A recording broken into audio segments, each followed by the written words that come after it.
Al Jazeera podcasts. Today, Israel pivots from Gaza and doubles down on the West Bank. It's the Israeli military's biggest operation in the occupied West Bank since the start of the new year. With Donald Trump in the White House, what does this mean for Palestinians in the occupied territory? I'm Kevin Hirten, and this is The Take.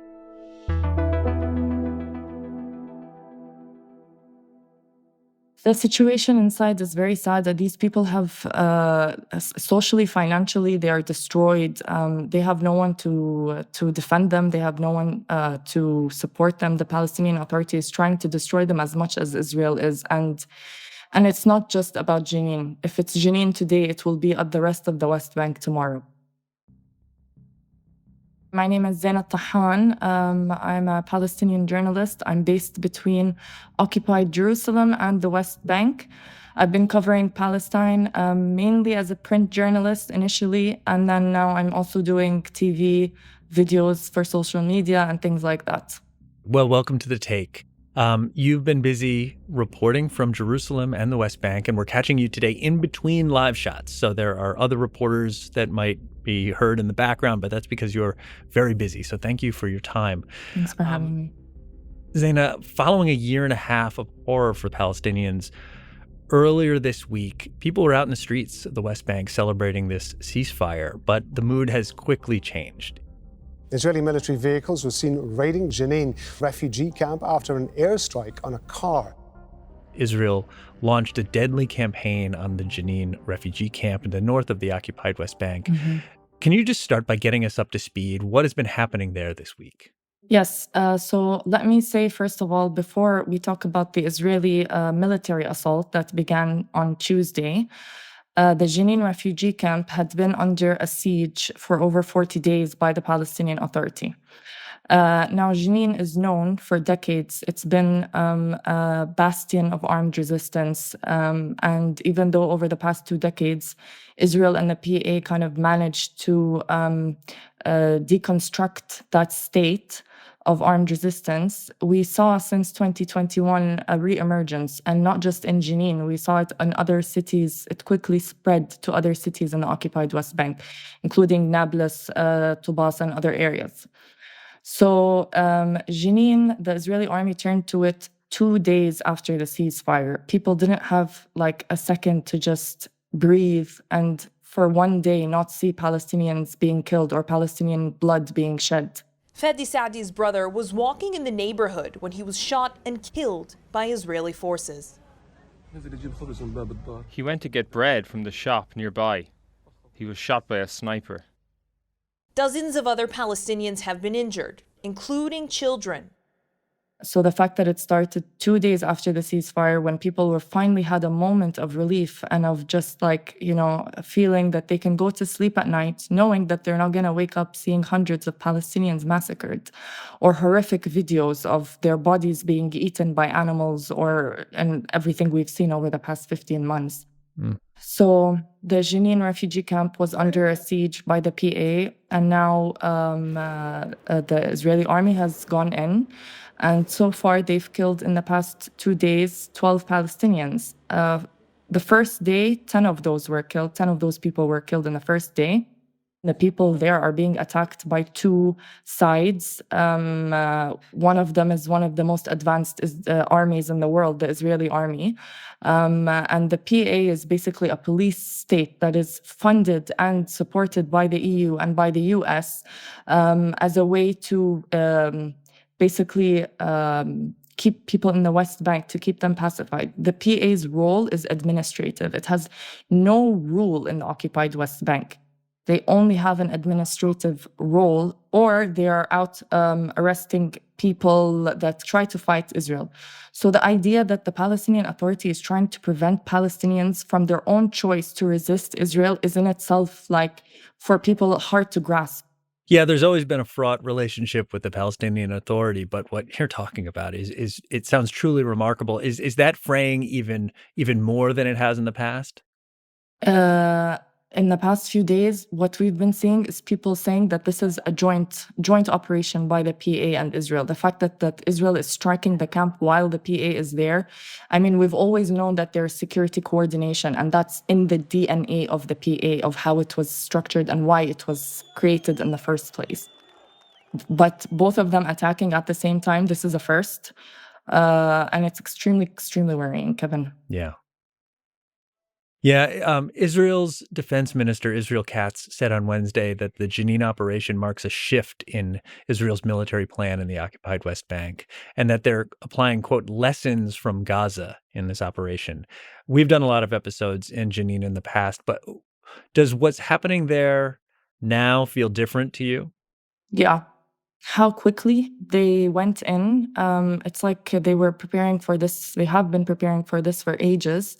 The fact that they are creating like evacuation corridors out of the camp, it's like resembling what's happened to Jabalia, northern Gaza. And they are interrogating people, 5 people at a time, families, sick people.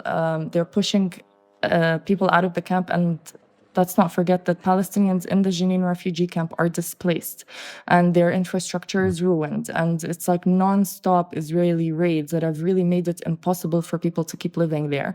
And they have nowhere else to go. These are 1948 refugees and their descendants. All the Palestinians living in refugee camps have remained in these camps since 1948.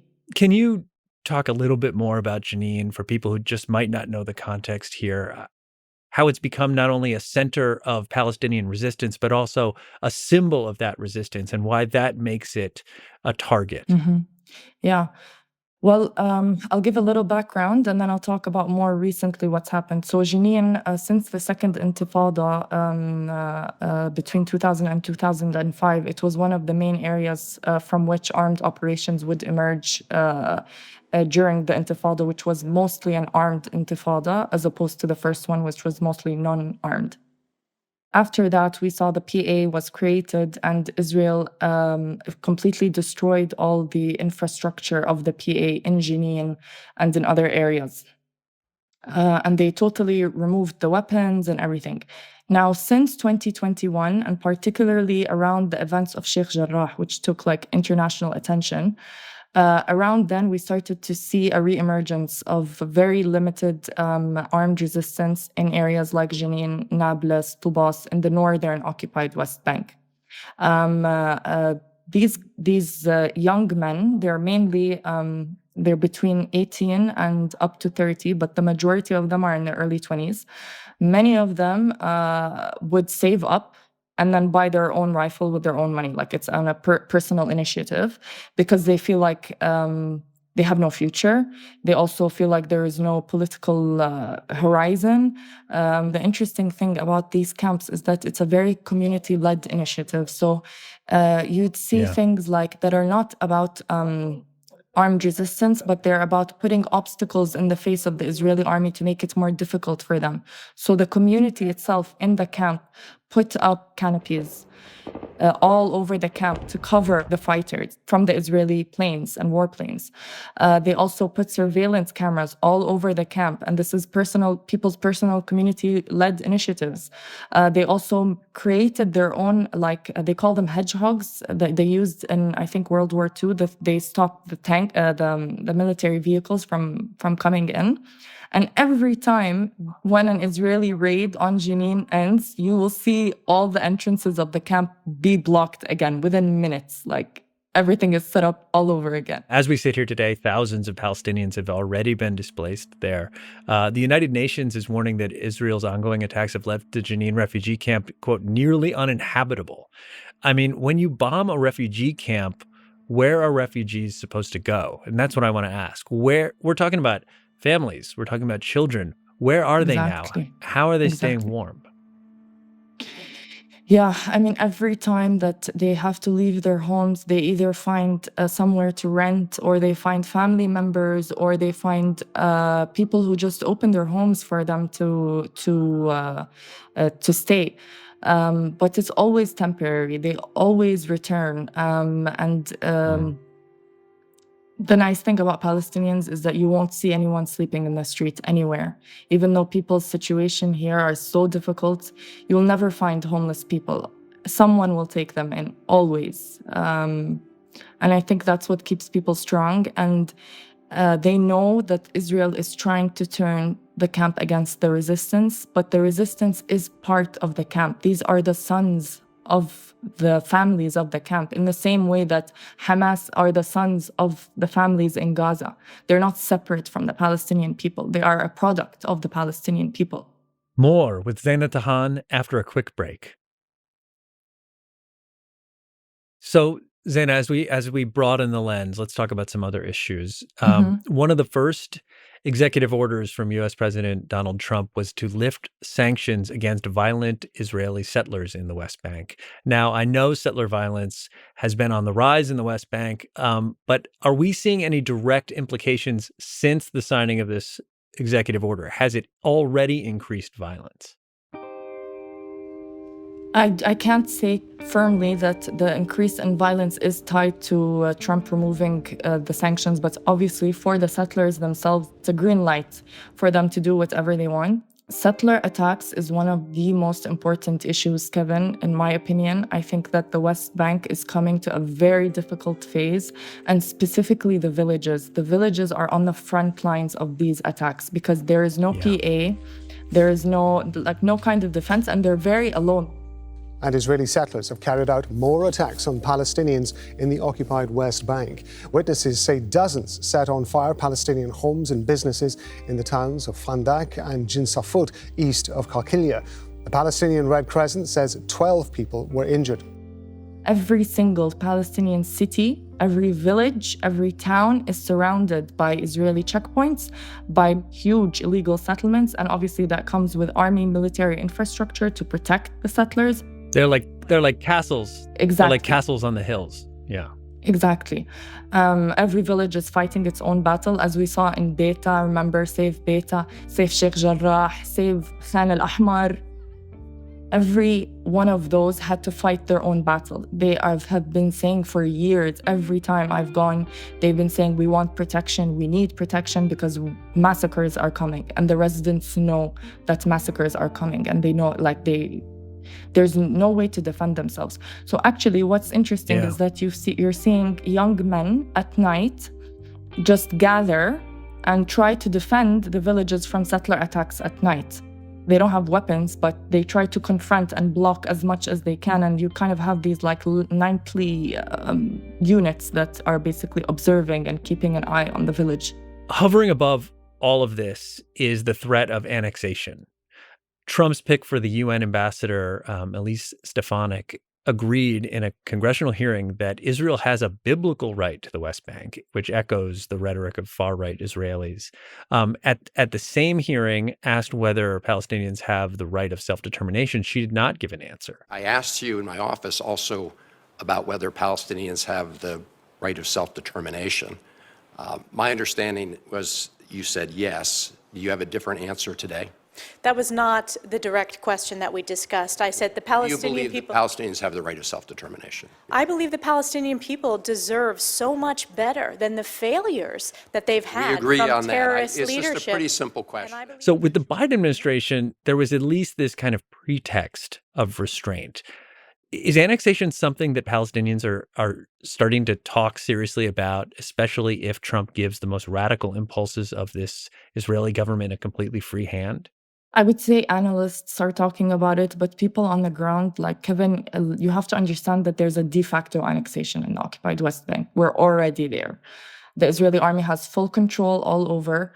The settlers have civil rights. The Palestinians do not. They live under military rule. And if Israel annexes the occupied West Bank, they're not going to give the Palestinians Israeli passports, nor do the Palestinians want Israeli passports. Right. So the situation is going to remain as it is. It's going to be Palestinians living in these cantons and these Bantustans under military rule, and it's all under Israel's control. The PA, will we see that? I think that's a question. Is the PA going to stay? And maybe we're going to go back to how it was before the PA, which is direct military occupation, where if you need anything to do with civil affairs or papers or birth or whatever, you need to go to the Israeli army, not the Palestinian Authority. We may see Israel destroy the PA and just impose like a direct military occupation. But in terms of annexation, we're already there. We're talking about more than just 18% of the occupied West Bank that doesn't have settlements. That's nothing left. There's nothing. People are being squeezed and squeezed and squeezed. As we wrap up, since Israel's war on Gaza began in October 2023, hundreds of Palestinians in the West Bank have been killed. Thousands have been wounded. And that was when the focus was Gaza, right? Now we're in this new phase. There was a headline on Al-Jazeera.com this week that said, "Deadly West Bank attack mirrors military action in Gaza." That's a scary headline. Do you get the sense that people are preparing themselves for at least the possibility that this gets really bad in the West Bank, that what Israel has planned is something at scale, something that, as the headline says, does mirror military action in Gaza? Yeah, I think that people are very afraid. I don't think they assume that it will happen quickly. I think they know that this is a long-term plan. They know Israel's goals are to kick them out, either kill as many Palestinians as possible and push out as many Palestinians as possible. I think that throughout the 15 months, people were going through ebbs and flows of fear, where they would go out and like buy everything in the supermarket, buy tons of flour. That happened at least maybe 6 or 7 times throughout the war on Gaza here in the West Bank. So yes, people are very afraid. I can't say that they think that it will be the same amount of destruction as Gaza. I think it will be hard because obviously Gaza was a prison. It's a concentration camp where they can do that. Here it's a bit more difficult. It's larger area and other factors. But definitely they believe that there is mass displacement coming for sure. And that's The Take. We're always listening to what you think of the show, so let us know what kind of episodes you'd like to hear more of and what you thought of this one. We do read the comments, so go ahead and put your thoughts below, and we will check them out, I promise.